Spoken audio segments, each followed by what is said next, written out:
Assalamualaikum warahmatullahi wabarakatuh. Bismillahirrahmanirrahim. Alhamdulillahirabbil alamin. Wassalatu wassalamu ala asyrofil mursalin wa ala alihi washabbihi ajmain. Yang saya hormati Bu Kepala Bidang Perumahan Ibu Retno Ayu STMT dan seluruh jajaran di BPKP yang saya hormati Bapak Kepala Desa Gunung Pring beserta seluruh jajarannya, yang saya hormati Bapak Kepala Desa Taman Agung beserta seluruh jajarannya, yang saya hormati Bapak Kepala Desa Gulon beserta seluruh jajarannya, dan Bapak Kepala Desa Tambulorejo beserta seluruh jajarannya ataupun yang mewakili semuanya yang saya hormati, dan yang saya hormati para ketua paguyuban penghuni rumah susun, baik itu dari Gunung Pring, Tambulorejo, Gulon dan Taman Agung, semuanya yang saya banggakan, yang saya hormati, dan para penghuni rusun yang saya hormati yang telah hadir saya hormati. Ini sudah upaya kami, Bu Retno beserta teman-teman, bagaimana upaya memang untuk agar rumah susun ini bisa terpelihara dengan sebaik-baiknya. Ini sebagai upaya, dan insya Allah nanti di tahun-tahun yang akan datang, di tahun 2024 tetap kita usulkan penganggarannya juga dalam rangka perbaikan-perbaikan. Jadi memang ini tidak bisa istilahnya 1 tahun anggaran kemudian selesai dalam rangka perbaikan. Memang kalau kita melihat kerusakannya bervariasi dan membutuhkan biaya yang tidak sedikit, sehingga kita memang secara bertahap ini baru kita mulai di perubahan akhir tahun ini, kemudian nanti tahun 2024 dan seterusnya akan selalu kita rencanakan untuk penganggaran perbaikan rumah susun. Untuk itu kami juga mohon bantuan dukungan dari Bapak Ibu semuanya, baik itu di tataran tingkat pemerintah desa maupun oleh paguyuban maupun penghuni. Jadi mari kita jaga bersama rumah susun ini, karena tanpa dukungan Bapak Ibu juga mungkin hanya menunggu istilahnya rehab bantuan, tentu ya mungkin tidak bisa optimal dalam rangka memelihara rumah susun yang kita miliki. Di Kabupaten Magelang seperti kita ketahui bahwa dari 4 ini yang sudah serah terima baru 3, yaitu Taman Gunung Pring, Gulon, dan Tambulorejo. Sementara yang Taman Agung ini sampai saat ini belum diserah terimakan, baru berproses, sehingga Taman Agung ya dengan sendirinya belum bisa dianggarkan melalui APBD Kabupaten. Nanti di dalam rangka pengelolaan rumah susun ini kita kan sekarang sedang menyusun perda, jadi rancangan peraturan daerah tentang penyelenggaraan rumah susun di Kabupaten Magelang. Kemarin terakhir pembahasan dengan DPRD, setelah dikonsultasikan nanti akan mendapatkan rekomendasi dari gubernur. Jadi ini baru proses naik ke tingkat provinsi. Insya Allah mohon doa restunya nanti kita diberikan kelancaran dalam rangka menyusun perda ini sampai tuntas, sehingga nanti menjadi acuan kita di dalam rangka penyelenggaraan rumah susun di Kabupaten Magelang. Juga di dalam rangka mewujudkan rumah susun yang layak dan punya prasarana sarana utilitas yang mencukupi, memadai, dan tentu sehat, nyaman, dan bersih. Kemudian sampai saat ini kan masih dikelola oleh pemerintah desa maupun paguyuban, leres nggih Bapak Ibu nggih. Jadi nanti ketika nanti sudah diperdakan, jadi perda ini sudah ditetapkan oleh pemerintah maupun DPRD secara bersama, ini nanti kita punya aturan dan nanti yang mengelola ini sudah harus ada lembaga yang menanganinya. Di rumah susun itu nanti yang mengelola ada pejabat yang menangani, namanya unit pelaksana teknis. Nanti akan kita sampaikan cara-cara perhitungan tarifnya gitu nggih. Jadi untuk kedepannya perlu ada penyesuaian untuk tarif rusun. Ini berdasarkan dengan peraturan Menteri PUPR yang terbaru. Kemarin kita mengundang semua rusun, 4 rusun itu untuk kita mintain masukan dan saran pada konsultasi publik yang diadakan oleh bagian hukum. Kita juga sudah melaksanakan harmonisasi di Kementerian Hukum dan HAM di Semarang. Dan yang dengan DPR juga sudah disetujui. Nanti kita tinggal untuk melakukan harmonisasi dengan bagian biro hukum provinsi. Jadi tahapnya sudah mendekati akhir. Nah, di dalam perda itu diamanatkan juga untuk menyusun peraturan bupati terkait dengan pengelolaan rusunawa. Jadi kemungkinan di tahun-tahun mendatang rusun itu tidak hanya sewa, tapi dimiliki. Kalau orang-orang yang berduit itu kan pengen juga punya apartemen. Nah, rusun yang dimiliki itu adalah sekelas apartemen, jadi nanti dia tidak untuk disewa tapi dimiliki. Itu namanya apa? Kalau di Jogja sudah banyak. Untuk Kabupaten Magelang, selain perda itu mengatur rusunawa yang sekarang ini ada 4, juga mengatur terkait dengan rusun pondok, terkait dengan pengelolaan rumah susun. Jadi kalau rumah susun itu pengelolaannya adalah sebagai upaya terpadu yang dilakukan pengelola atas barang milik daerah dan yang berupa rusun dan PSU-nya.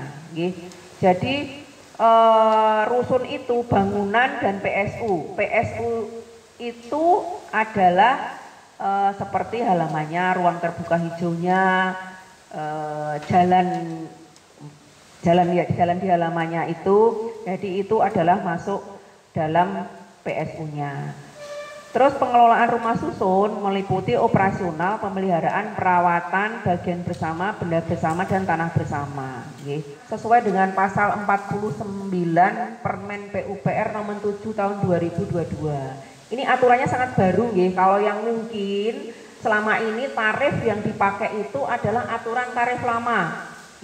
Nah, di tahun 2022 sebenarnya sudah ada aturan yang terbaru di pasal 49, tetap memang pengelola paling tinggi sepertiga dari upah minimum provinsi. Tetapi sekarang UMP itu tiap tahun kan naik, Nah, ini upah minimum provinsi bukan kabupaten, Nah, jadi kalau rusun lajang itu bayarnya masing-masing orang tarifnya, tidak per keluarga gitu. Jadi umpamanya kayak Tanggulrejo itu kan sebenarnya rusun lajang, kayak Bulan itu lajang apa? Lajang itu kalau nggak keluarga itu tarifnya adalah tarif per orang semestinya. Nah, yang betul tuh yang itu. Jadi nanti yang di Tanggulrejo, di Gulon itu bisa dipisahkan mana kamar yang dikhususkan untuk lajang, mungkin lantai teratas khusus lajang. Jadi tarifnya adalah lajang-lajang gitu. Itu bisa karena memang tidak untuk memberatkan juga gitu. Rencana itu mau kita bangun untuk posyandu di belakang rusun itu, dan dari warga, dari masyarakat sudah oke. Nah, ini yang perlu saya tanyakan, andai kata nanti di kelola dari ada dinas itu enggak masalah nih, bermasalah atau tidak kaitannya dengan pembangunan posyandu itu satu. Yang kedua, memang di sebelah yang mau dibuat itu memang rencana nanti kita juga mau kita manfaatkan mungkin juga tempat gedung olahraga, sehingga memang kita batasi untuk kaitannya dengan rusun itu hanya berjarak sekitar mungkin 5 atau 4 meter dari batas rusun itu. Kalau tanah yang di depan memang cukup luas sekali. Ini juga pengennya saya kalau ada bantuan ya memang ada tempat mainan untuk anak-anak, karena di sebelahnya kan ada TK itu tarif kami tetap biasa, masih biasa, bahkan setelah ya Pak Kadun nyok rasanya kita tegel yang telah tutup banyak, kalau yang kemarin ada ya sampai 2 tahun, 1,5 itu betul-betul benar. Terima kasih Pak. Untuk yang terkait pembangunan gedung itu nggak masalah Pak, dengan bersurat aja kepada Bupati, TK, DPRKP gitu aja, bahwa kami akan memanfaatkan tanah seluas berapa meter persegi di belakang rusun untuk dibangun gedung posyandu. Terus nanti akan kita hitung aja Pak, jadi rusun itu kan harus 60-40, jadi nanti sisanya tanah yang tidak untuk rusun itu bisa dimanfaatkan oleh desa. Jadi Pak Farufin sudah dihitungkan komposisi PS-nya ya. Jadi luasan rusunnya berapa, terus tanahnya yang bisa dimanfaatkan oleh desa itu berapa. Jadi nanti sisanya bisa untuk dipakai. Semoga masih sisa itu dikelola Pemkab itu untuk sewa lahannya. Mereka nanti untuk desa itu kisarannya mungkin bisa disampaikan ke desa. Kisaran lajeng sakmangke dari pemerintah desa mereka dari acuan atau dari anggaran yang disediakan oleh pemerintah kabupaten mereka melalui makin wagen kita sikapi, baik itu mau dikelola desa ataupun nanti dikelola pemerintah kabupaten. Saya rasa hanya itu yang saya sampaikan. Saya malah konsulnya sewanya itu kepada Pak Kadis, jadi namanya saya tanya gitu kan, Pak punya aturan nggak yang terkait sewa lahan bengkok biasanya gitu kan. Nah, malah beliaunya yang memberi info ke saya gitu kan, kita nggak tahu. Ya kita akan menyewa itu sesuai dengan letak sawahnya itu di kelas berapa, di jalan berapa, itu pasti beda-beda. Kayak di Bulon, umpamanya di Taman Agung, di Gunung Pring itu jelas akan mungkin berbeda nih. Kayak yang Taman Agung itu kan jalan besar, itu kan juga yang mungkin seperti itu. Jadi itu ada Pak, malah yang saya nanya malah ke Pak Kadis itu katanya punya konten perbu Bu lah. Saya tanya ke yang aset dan sebagainya kok muntir tak undangan Pak Kadis. Kalau Pak Kadis ada atau punya masih nyimpen tarif sewa tanah bengkok untuk kepentingan umum itu berapa, nanti bisa diinfo ke kami nih Pak nih. Jadi kita pakai itu, kita biar nggak rugi desa kan. Yang jelas di perda itu seperti saya sampaikan bahwa untuk aturan meskipun dikelola desa, tetap aturannya adalah manut perpu dan perda. Penghunian nggak boleh cetak KPDW 8 tahun, itu itu enggak, karena itu aturannya mengikat ke semuanya. Sebelumnya saya berterima kasih sekali mewakili 3 rusun Gunung Pring dan lain-lain bahwasanya sudah dibantu dibangun untuk rehab daripada rusun yang mungkin semua sama permasalahannya. Dan kami menyampaikan bahwasanya di klausul ini kami sudah lebih mantap dan saya mengapresiasi kalau sudah ada nanti disahkan perda tersebut. Karena kami juga sering berangan-angan bahwasanya kalau unsur semacam ini terus seandainya nanti pada rusak semuanya, kalau orang penghuni tinggal pergi enak, bagaimana tanggung jawab pemerintah desa? Kan susah juga. Jadi nanti kalau seandainya sampai mangkrak gedung yang setinggi itu yang repot nanti. Nah ini ada perda ini, saya mengapresiasi dan kami mendukung, walaupun saya di luar garis ini dari 4 rusun yang 3 rusun itu sudah masuk dalam garis pemerintah daerah. Namun tadi Ibu menyampaikan tetap mengikuti sesuai dengan peraturan yang ada. Jadi gini Pak Kades sama Nagung, pada saat nanti rusun itu dari pemerintah pusat diserahkan ke jenengan, otomatis yang punya hak dan kewajiban langsung memelihara itu desa. Tapi kalau diserahkan ke Pemda seperti yang lain, berarti kami Pemda itu masih punya hak dan kewajiban untuk memelihara. Gitu.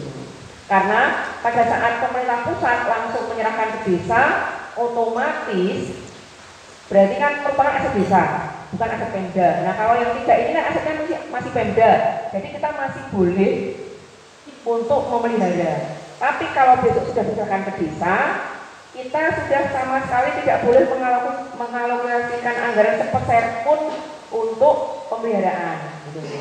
Jadi itu dipikirkan lagi kalau memang mau dikelola desa, berarti setelah kita lepas asetnya ke desa, itu semua kerusakan baik kecil maupun besar sudah menjadi tanggung jawab desa.